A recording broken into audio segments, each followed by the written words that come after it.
नमस्कार दोस्तों, स्वागत है आपका मेरे यूट्यूब चैनल पर। मैं हूं आपका दोस्त अभय। आज की इस वीडियो में हम चाइल्ड डेवलपमेंट के एक बहुत इंपॉर्टेंट टॉपिक पर बात करेंगे, ग्रोथ एंड डेवलपमेंट की थ्योरी पार्ट 2। ये थ्योरी सीटेट, एमपीटेट, बीएड इन सभी एग्जाम के लिए काफी इंपॉर्टेंट है, इसलिए वीडियो को ध्यान से देखिएगा और वीडियो अच्छी लगी तो लाइक एंड सब्सक्राइब जरूर करें। तो चलिए शुरू करते हैं। हम पहले देखेंगे फिजिकल डेवलपमेंट। फिजिकल डेवलपमेंट क्या होता है? तो बच्चे का फिजिकल डेवलपमेंट का मतलब है उसके muscles, bones, weight, organ system, इन सभी का डेवलपमेंट। यानी उसके मसल्स का डेवलप कैसे हो रहे हैं, उसके बोन्स कैसे बढ़ रहे हैं, उसका वेट कैसे बढ़ रहा है, उसका जो ऑर्गन सिस्टम, जो भी उसके बॉडी पार्ट्स में जो ऑर्गन है उनका डेवलपमेंट कैसे हो रहा है, ये सब उसके फिजिकल डेवलपमेंट में आते हैं। तो ये सबसे बड़ा पार्ट कहलाता है। इसमें हम देखते हैं यह स्टडी पेस में नहीं होता, मतलब कभी कभी धीमा, कभी तेज। जैसे बच्चे का ग्रोथ, हम देखते हैं कि बच्चे का जो ग्रोथ होता है वो एकदम से एक उसमें नहीं चलता। वो कभी तेज हो सकता है तो कभी धीमा हो सकता है। कई बच्चे पहले ग्रोथ कर जाते हैं और कई बच्चे फिर बाद में ग्रोथ करते हैं। तो ये जो है स्टडी पेस में चलता है, कर्वीलिनियर में नहीं रहता है ये, मतलब स्टडी पेस में नहीं होता ये। फिर तीसरा फैक्टर आता है क्लाइमेट फैक्टर। यानी बच्चे के ग्रोथ में क्लाइमेट का बहुत बड़ा असर होता है। जैसे ठंड में रहने वाले जो बच्चे होते हैं उनका ग्रोथ जो है वो ज्यादा होता है कंपेयर जो गर्म वातावरण में रहते हैं। ऐसे बच्चों का ग्रोथ जो है कम होता है, गर्म वातावरण वाले बच्चों का। और एक इसमें और आता है जिसको बोलते हैं हेरिडिटी फैक्टर। यानी आपके जो है, जो पूर्वज आपके जैसे थे उस प्रकार से जो है बच्चे का ग्रोथ जो है उस पर भी डिपेंड करता है कि अगर आपके बच्चे का ग्रोथ जो है, अगर उसके पिताजी लंबे हैं तो बच्चे की भी संभावना है कि वो ज्यादा लंबा होगा। तो ये जो है सब कुछ आ जाता है फिजिकल डेवलपमेंट में। दूसरा आता है मोटर डेवलपमेंट। तो मोटर डेवलपमेंट का मतलब होता है बच्चे के हैंड्स, माउथ, लेग्स, इन सभी का डेवलपमेंट। यानी उसका हैंड्स कैसे मूवमेंट कर रहा है, उसका माउथ, लेग्स, ये सब जो है कैसे डेवलप हो रहे हैं, ये सब उसके जो है मोटर डेवलपमेंट में आते हैं। इसमें जो है ये 2-3-4 प्रकार के डेवलपमेंट होते हैं मोटर डेवलपमेंट में ही। सीक्वेंस होता है, जैसे एक होता है ग्रॉस मोटर। यानी बच्चे के जो है लार्ज मसल्स होते हैं उसके जो बॉडी पार्ट में, उनका डेवलपमेंट। जैसे उसके लेग्स का डेवलपमेंट, वो फुटबॉल खेलता है, ये सब उसमें जो है ग्रॉस मोटर में आ जाते हैं। दूसरा होता है फाइन मोटर। फाइन मोटर में उसके जो है बच्चे के small body parts, small muscles जो होते हैं उनका डेवलपमेंट। जैसे उसके हैंड्स के फिंगर, वो राइटिंग कैसे करता है, वो छोटी चीजों को पकड़ता कैसे है, तो ये सब उसके जो है फाइन मोटर में आते हैं। इसके क्वेश्चन भी आते हैं, कई एक ऐसे क्वेश्चन दे देगा कि अगर बच्चे जो है अपने उंगलियों से किसी धागे को या किसी रस्सी को खोलता है तो वो किस में आएगा, किस डेवलपमेंट में आएगा, तो इसका आंसर यही होगा कि वह फाइन मोटर में आएगा। और एक मोटर डेवलपमेंट का एक सीक्वेंस और होता है, ये होता है बायलेटरल टू यूनिलेटरल।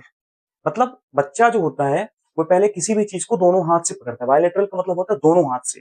उसके बाद भी फिर जो है जब वह दोनों हाथ से पकड़ने लगेगा किसी बॉल को, बच्चा पहले दोनों हाथ से पकड़ेगा, फिर जब उसका डेवलपमेंट हो जाएगा तो फिर उसको वो एक हाथ से पकड़ेगा। तो मतलब बायलेटरल टू यूनिलेटरल होता है। यूनिलेटरल का मतलब होता है एक हाथ से। फिर इसके बाद में जो है जो मोटर डेवलपमेंट होता है, इसके 2-3 सीक्वेंस और होते हैं, जैसे सिफेलोकॉर्डल सीक्वेंस। इसमें बच्चे का जो विकास होता है, डेवलपमेंट जो होता है, वह हेड से टो की ओर होता है। मतलब पहले बच्चे का जो है मानसिक विकास होता है। बच्चा जैसे जन्म लेता है तो पहले वह रोता है, यानी उसका मानसिक विकास पहले होता है। उसके बाद फिर धीरे धीरे वह हाथ पैर का मूवमेंट करना जो है शुरू करता है। तो यह सिर से पैर की ओर होता है, हेड टू टो होता है। उसके बाद जो दूसरा जो डेवलपमेंट होता है उसको बोलते हैं प्रोक्सीडेंटल सीक्वेंस। यानी बच्चे का जो पहले होता है, पहले उसके जो अंदर के जो बॉडी पार्ट्स होते हैं सेंटर से आउटर पार्ट्स की ओर, यानी पहले सेंटर पार्ट्स के जो है बॉडी ऑर्गन्स वो डेवलप होंगे। उसके बाद फिर उसके जो है आउटर पार्ट्स, पहले हार्ट बनता है उसके बाद में फिर बाकी चीजें जो है बनते हैं बच्चे में। तो ये जो है फिजिकल डेवलपमेंट और मोटर डेवलपमेंट होते हैं।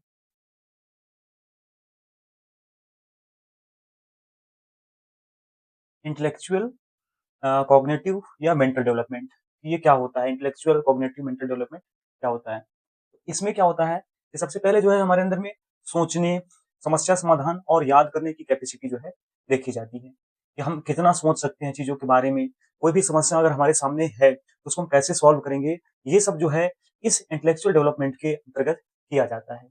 इसको बढ़ाने के कई सारे तरीके होते हैं, जैसे प्रॉब्लम सॉल्विंग। हम जितनी समस्याओं को फेस करेंगे, जितनी बार कोई भी समस्या आती है, उससे निपटने के हम कई तरीके सोचेंगे, तो हमारे इस जो है इंटेलेक्चुअल डेवलपमेंट का जो है विकास होता है। और साथ में उम्र के बढ़ने से, जैसे-जैसे उम्र बढ़ती जाती है, वैसे-वैसे जो है हमारा मानसिक स्तर भी बढ़ते जाता है।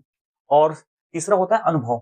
यानी हम जितना लाइफ में जितना हम एक्सपीरियंस गेन करेंगे, उतना ही हमारा जो है इंटेलेक्चुअल डेवलपमेंट या कॉग्निटिव या मेंटल डेवलपमेंट होता है। तो ये 2-3 तरीके हैं जिसके द्वारा जो है हम इनको जो है बढ़ा सकते हैं। जिसके अंदर में जितनी ज़्यादा इंटेलेक्चुअल डेवलपमेंट होगी वह चीज़ों को उतनी ज़्यादा सोच सकेगा, उतनी ही जल्दी जो है समस्या का समाधान कर सकेगा और किसी भी चीज़ को याद रख सकेगा।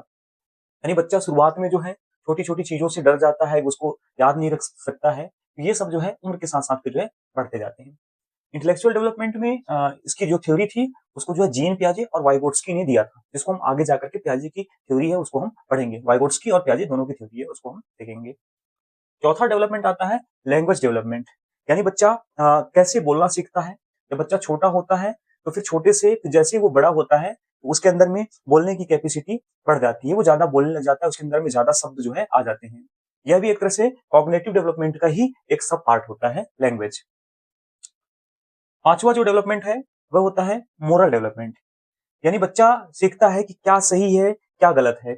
इन सारी चीजों को जो है मोरल डेवलपमेंट के अंतर्गत आता है। बच्चा जब छोटा होता है तो वह कई सारी चीजों को माता पिता के द्वारा बताए गए कामों को जो है वह जो है गलत बोलता है कि वह गलत है, लेकिन जैसे ही उसकी उम्र बढ़ती है वो एक्सपीरियंस गेन करता है, उसके बाद में फिर वह अपने जो है खुद का एक जो है उसके प्रति जो है एक विचार रखता है कि क्या सही है और क्या गलत है। इसका जो प्रमुख सिद्धांत था, प्रमुख वैज्ञानिक थे सिद्धांत के, वो थे लॉरेंस कोहलबर्ग। कोहलबर्ग का सिद्धांत यह सीटेट में बार-बार ऐसे क्वेश्चन आते हैं। छठवां जो होता है सोशल डेवलपमेंट, यानी आस-पास के लोगों के साथ में हमारा रिलेशन कैसा है।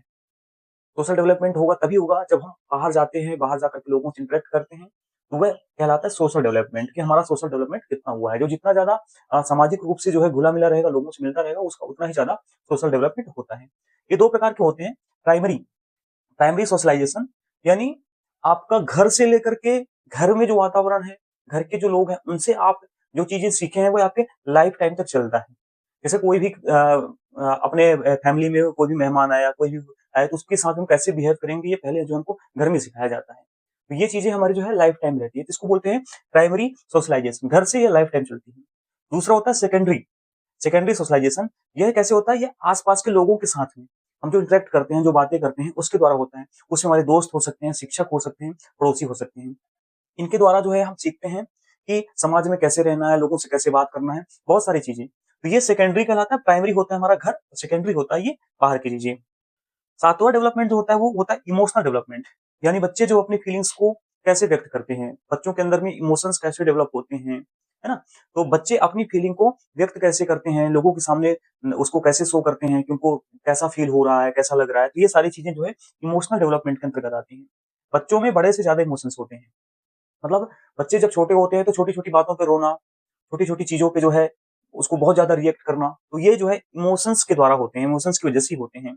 बच्चे जब छोटे होते हैं तो उनमें ज़्यादा इमोशंस होते हैं और फिर जैसे-जैसे इंसान बड़ा होता जाता है, इमोशंस जो है उसमें मैनेज होते जाते हैं, कंट्रोल होते जाते हैं। इसका जो इफ़ेक्ट होता है इमोशनल डेवलपमेंट का, ये फिजिकल डेवलपमेंट पर भी पड़ता है। यानी जितना ज़्यादा जो इमोशनल होगा, उसका मतलब डायरेक्ट इफ़ेक्ट जो है बच्चे पर पड़ता है। अगर ज़्यादा वो इमोशनल है तो उसके फिजिकल डेवलपमेंट पर भी उसका असर पड़ता है। तो ये 7 प्रकार के टोटल जो है ग्रोथ एंड डेवलपमेंट के टाइप्स होते हैं।